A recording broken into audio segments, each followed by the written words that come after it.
तुमच्यासाठी कितीही करा, कुणीच केलं म्हणत नाही. ब्रह्मचैतन्य महाराज म्हणतात माझ्या रामाकरता एवढंसं करा, राम लक्षात ठेवतो. पोहे सुदाम देवाचे फके मारी कोरडेच, थोर महिमा आवडीची, ऐका महिमा आवडीची, भिल्ले खाय बोरे खाय बिल्लिटीची. ऐकलं ना, आला ना परमेश्वर. म्हणून सांगते, ज्यांना आपण माझं माझं माझं माझं म्हणतो आणि अहंता आणि ममता या दोन गोष्टी कुरवाळत बसतो. अहंता म्हणजे मीपणा आणि ममता म्हणजे ती नाही, ती ममता नाही जी तुम्हाला आठवते. ती ममता म्हणजे माझं, माझेपण, अखंड मी आणि माझं, मी आणि माझं हे करत बसतो ना, त्यामुळं द्वैतात अडकलो आम्ही. पण संत कुठल्या अवस्थेला पोहोचले? आचार्य म्हणतात निर्वाण षटकात, अहम निर्विकल्पो निराकार रूपो विभुर्व्याप्य सर्वत्र सर्वेंद्रियाणि. अहम निर्विकल्पो निराकार रूपो विभुर्व्याप्य सर्वत्र सर्वेंद्रियाणि. सदा मे समस्वं न मुक्तिर्न बन्धन चिदानंद रूप शिवोहम शिवोहम. न मे मृत्युशंका न मे जाति भेद, पिता नैव मे नैव माता न जन्म, न बन्धुर्न मित्रं गुरुर्नैव शिष्य. चिदानंद रूप शिवोहम शिवोहम. न पुण्यं न पापं न सौख्यं न दुःखं, न मंत्रे न तीर्था न वेदा न यज्ञ. अहं भोजनं नैव भोज्यं न भोक्ता. चिदानंद रूप शिवोहम शिवोहम. मी आणि तो दोन राहत नाहीत, अद्वैताचा अनुभव येतो. आणि ज्याचा जसा भाव आहे तसा भगवंत त्याच्यासाठी प्रकट होतो. सगळ्यांनी बोलावलं, त्या त्या रूपामध्ये आला भगवंत. द्रौपदीनी हाक मारता क्षणी वस्त्र बनून देवाला. गवळणींच्या घटामध्ये ज्यावेळी गवळणी म्हणायच्या गोविंद घ्या दामोदर घ्या, गोविंद घ्या दामोदर घ्या, त्यावेळी देवाला टेन्शन आलं की यांनी कुणीतरी जर यांना 1 किलो गोविंद द्या, 1 किलो दामोदर द्या असं जर मागितलं तर ह्या काय करतील? तेव्हा भगवंतांनी क्षीरावतार घेतला, दूध बनूनच घटात बसला. गोरस ओसंडोनी सांडे बाहेरी, गोविंद घ्या कुणी दामोदर घ्या, गोविंद घ्या कुणी दामोदर घ्या. दुडिया माझारी काधा झाला भारी, म्हणून तो जड लागायला लागला ना घट. भगवंतच घटामध्ये क्षीर म्हणजे दुधावतार, दुधाचाच रूप घेऊन बसला. ज्याचा जसा भाव तसा भावे जैसा तैसा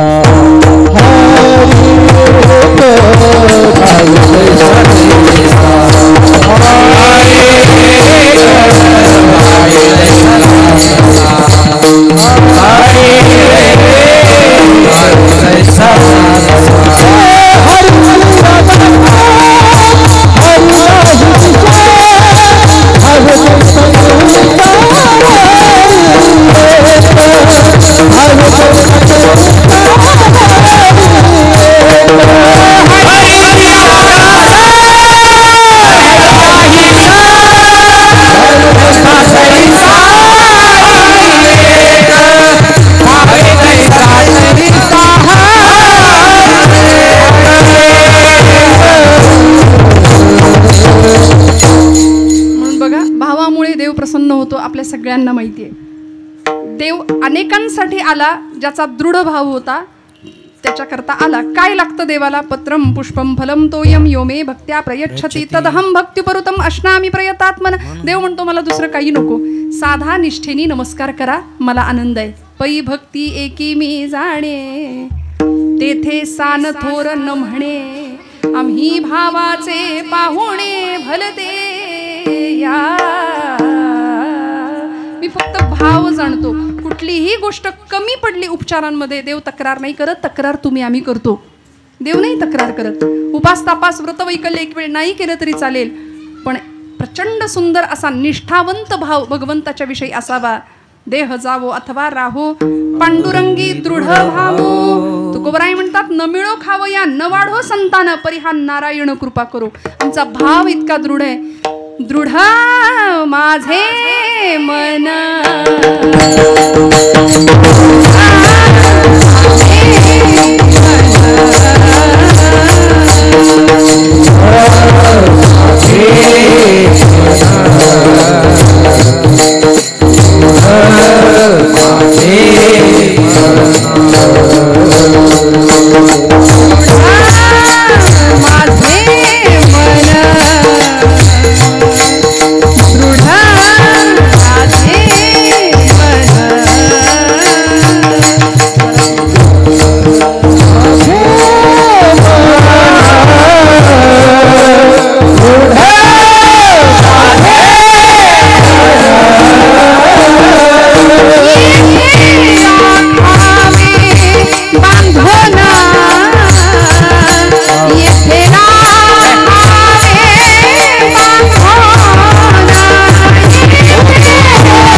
देवा आले भागा ते करीतो तुझे नाम उच्चारतो. आता तुझ्यात आणि माझ्यात अंतर ठेवू नको हा भाव इतका दृढ झाला, त्याचा परिणाम असा झाला देवाशिवाय कुणीच आपलं वाटेन असं झालं.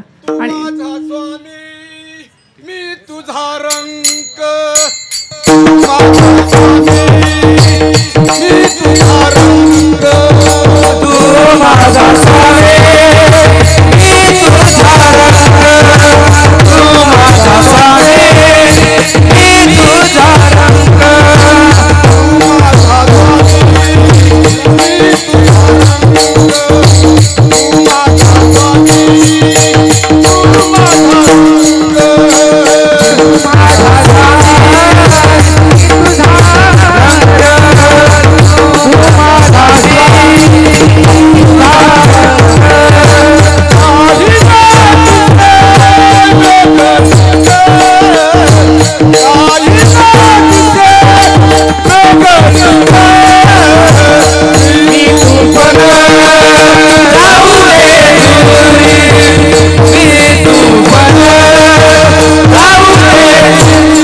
अभंग आता सगळं ऐकायला मिळालं आम्हाला. विठ्ठल विठ्ठल विठ्ठल.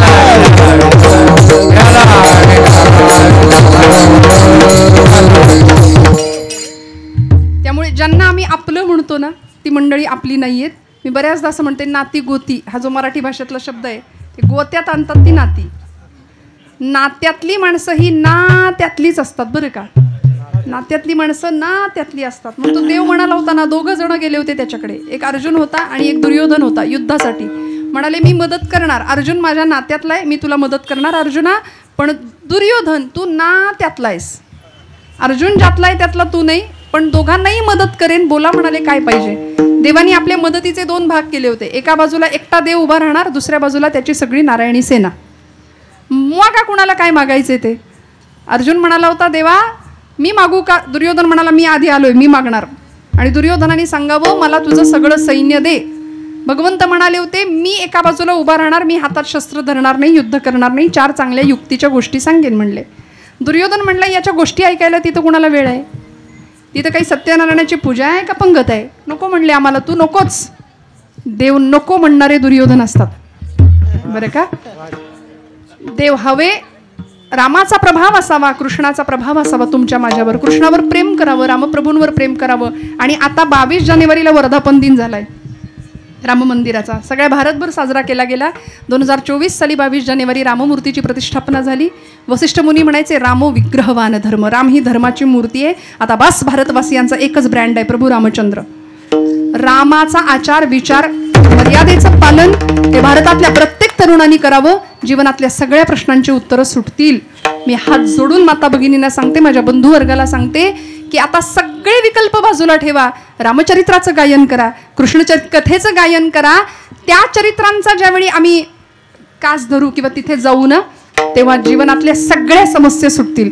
व्यवहार एका बाजूला, व्यवहारिक किती मोठी उंची गाठा, पण जीवनामध्ये पाया बेसमेंट जर अध्यात्माचं नसेल तर तुम्ही कायम फ्रस्ट्रेटेड राहणार, कायम नैराश्य, कायम ताप आणि व्यापच डोक्याला, कायम डोकं दुखणार.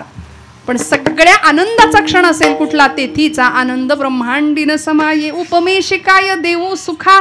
इतकं परमसुख प्राप्त होण्याचं साधन सांगितलंय. आणि ते कशा पद्धतीने भगवंताशी जोडलं जावं याकरता शेवटच्या चरणामध्ये फार सुंदर तुकोबरायांनी दृष्टांत दिलाय. चरण आपण शेवटी गाणारे पण सांगून पुढे जाते. माऊलीचा आणि त्याच्या लेकराचं उदाहरण दिलंय. लेकरू आणि माऊली यांचं नातं आहे. लहान लेकरू सगळ्यांना आवडतं, आवडतं की नाही. हा आम्ही त्याला नंतर गुंड बनवतो ही गोष्ट वेगळी. त्याला माझं तुझं काही कळत नसतो, निरागस भाव असतात.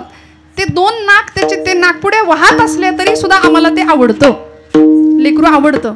लहान मूल कुणाचंही असू दे, प्राण्याचं असू दे, माणसाचं असू दे, लहान लेकरू निरागस भाव असतो, बालसुलभ स्वभाव असतो त्याचा. त्याला मी तू पण कळत नाही म्हणून आपण म्हणतो देवाचंच रूप आहे. सगळ्या जगाला आवडतं, पण आईचं प्रेम त्याच्यावर विशेष असतं. आईचं प्रेम त्याच्यावर विशेष असतं. प्रचंड पाखराखाली अखंड झाकून ठेवत असते, पण तिला कुठे माहिती असतं की हे लेकरू पुढं जाऊन त्याला जर पंख फुटले. हे वात्सल्य बघा निसर्गातलं बहिणाबाईंनी सुद्धा टिपलंय. ती चिमणी आपल्या पिलाला जन्म देते आणि लांबून कुठून तरी आणून एक दाणा त्याच्या चोचीत भरवत असते. ती चिमणी त्याला असं म्हणते का, तू माझ्या म्हातारपणची काठी आहे, माझा सातबाराचा उतारा तुझ्या नावे होणार आहे. ते पिलू दाणा आयता खातं आणि त्याला पंख फुटले. हे पिल्लाचं चाललंय बारक्या. त्याला पंख फुटले की ते उडून त्याचा आकाश तयार करतं. मग चिमणीच्या डोळ्यात जे आनंदाचं आभाळ साठतं, माऊली त्याला साक्षात्कार म्हणतात. बहिणाबाईंनी फार सुंदर वर्णन केले. अरे खोप्या मंदी खोपा सुगरणीचा चांगला, देखा पिलासाठी तिनं झोका झाडाले टांगला. खोपाईन लाईनला जसा झुलता बंगला, पाखराची कारागिरी जरा देख रे मानसा. देखा पिलासाठी तिनं झोका झाडाले टांगला. तिची युलिशीच चोच, तेच दात तेच ओठ. बर का, मनुष्य प्राण्याला काय सुंदर प्रश्न विचारलाय लागेल असा. तिची युलिशीच चोच, तेच दात तेच ओठ. तुला दिलं रे देवानी 2 हात 10 बोट. अरे मानसा मानसा, कधी होशील माणूस. निसर्गातलं कधीतरी देवत्व टिपायला शिकूया.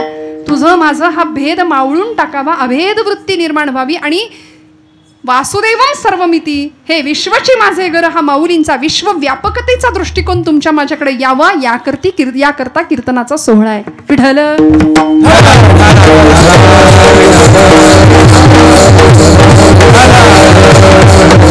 आईचं आणि लेकराचं नातं तुकोबरायांनी व्यक्त केलं. कदाचित त्या नात्यात सुद्धा विसंगती येते, म्हणून म्हणाले अजून एक दुसरा दृष्टांत सांगितला अभंगाच्या 3ऱ्या चरणात. सकळा पाठीये भानू, सकळा पाठीये भानू,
देताना एक जोडी सांगितली, सूर्य आणि कमळ.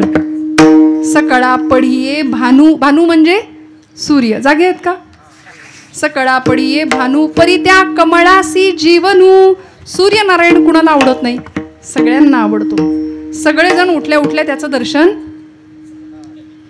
आता आम्ही सगळे सूर्यवंशी, मी जुन्या पिढीचं बोलत नाही. पूर्वीची माणसं ब्रह्ममुहूर्तावर उठायची, प्रातःसमयाला उठायची. पूर्वीच्या काळी श्लोक म्हटले जायचे, कराग्रे वसते लक्ष्मी, करमध्ये सरस्वती, करमूले तू गोविंदम प्रभाते, करदर्शनम. आता सगळे सूर्यवंशी. कधी कधी मी गमतीने बोलते की सकाळी उठल्यावर आमच्या भावंडांचा मोबाईल चार्जिंगला लागतो. कळलं तर बघा, नाही तर द्या सोडून. विठ्ठल विठ्ठल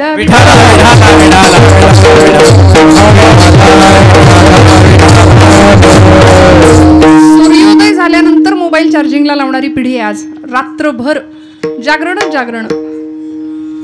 मला सांगा, जी परंपरा आम्हाला उगवत्या सूर्याला नमस्कार करायला शिकवते, जिथं उजेड आहे, जिथं प्रकाश आहे, तिथं देवत्व आहे.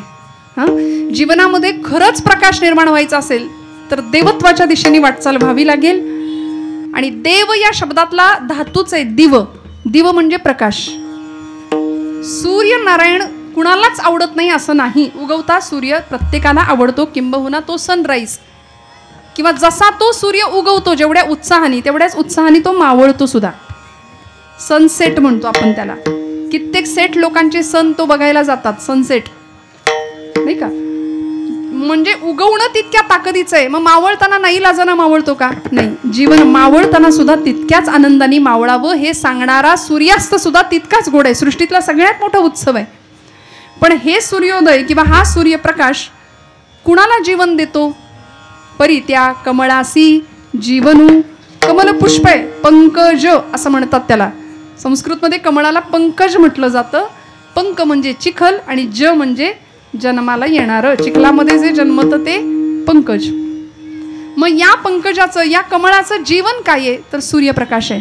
निसर्गाचा नियम आहे, सूर्योदय झाला की कमळ फुलतं आणि सूर्यास्त झाला की कमळाचं फुल मिटून जातं, ते कोमेजून जातं. पण रात्रभर ते मरत नाही, ते कोमेजलेल्या अवस्थेत राहतं. पण सूर्यप्रकाश झाला की ते पुन्हा टवटवीत प्रफुल्लित होतं. म्हणून तर सूर्योदय सगळ्यांना आवडतो आणि आम्ही भूपाळ्या गातो, आम्ही त्याचं स्वागत करतो. संतांनी काकडे गायले, भगवंताला सांगितलं देवा आला अरुणोदय, आता उठा. आम्हाला सुद्धा जाग केलं या सूर्यनारायणाने. उठा जागे भारे आता,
मानवी मनाला, मानवी मेंदूला आणि मानवी मनगटाला आलेली मरगळ दूर करण्याचा वेळोवेळी प्रयत्न केला. आम्हाला जागेपण शिकवलं आणि उगवणारा सूर्य आम्हाला जागतेपण देतो, टवटवीतपणा देतो. सूर्योदय कुणाला आवडत नाही असं नाही. सूर्य उगवला की दोन मंडळी नाराज होतात निसर्गातली. दोघांना सूर्योदय आवडत नाही. एकाचं नाव आहे काजवा, त्याला आवडत नाही सूर्य. आणि अजून एक आहे, त्याचं नाव आत्ता घ्यायचं नसतं. विठ्ठल विठ्ठल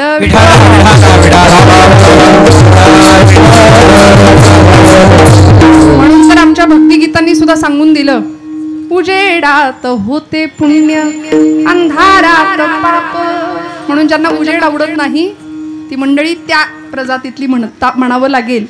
ज्याचे त्याचे हाती आहे कर्तव्याचे, दुष्ट दुर्जनांची कैसी घडे लोकसेवा. उघडदार देवा आता उघडदार देवा, देहाची तिजोरी भक्तीचाच ठेवा. देहाची तिजोरी भक्तीचाच ठेवा. उघडदार देवा आता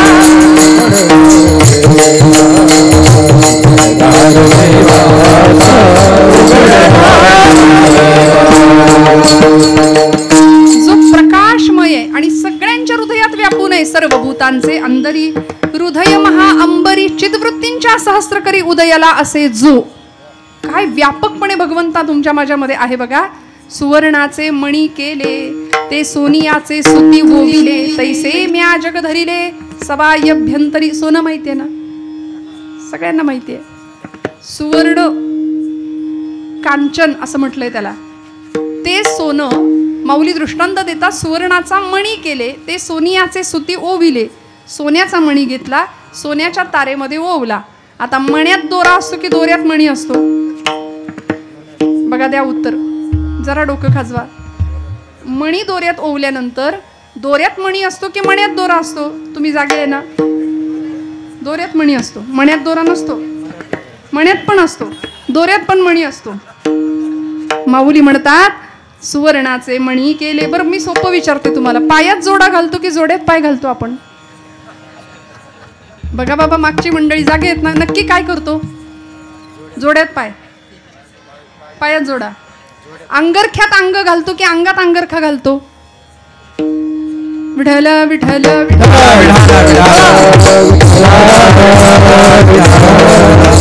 याच मराठीचा गौरव केलाय माझ्या ज्ञानोबराईने. माझा मराठाची बोलू कौतुके. मराठी भाषा अशीच आहे, इतकी गोडे माय आहे ती आमची.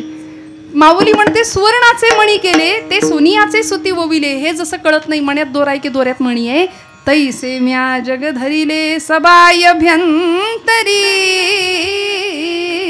तसा मी विश्वात आहे, विश्व माझ्यात आहे, आणि एवढं सगळं करून मी विश्व तयार करतो, मीच विश्व मिटवून टाकतो. एवढं सगळं करून मी सगळ्यात आहे, मी कशातच नाही, असा भगवंत आहे. विश्वोत्पत्त्यादी हेतवे हे त्याचं रूप सांगितले भागवतकारांनी.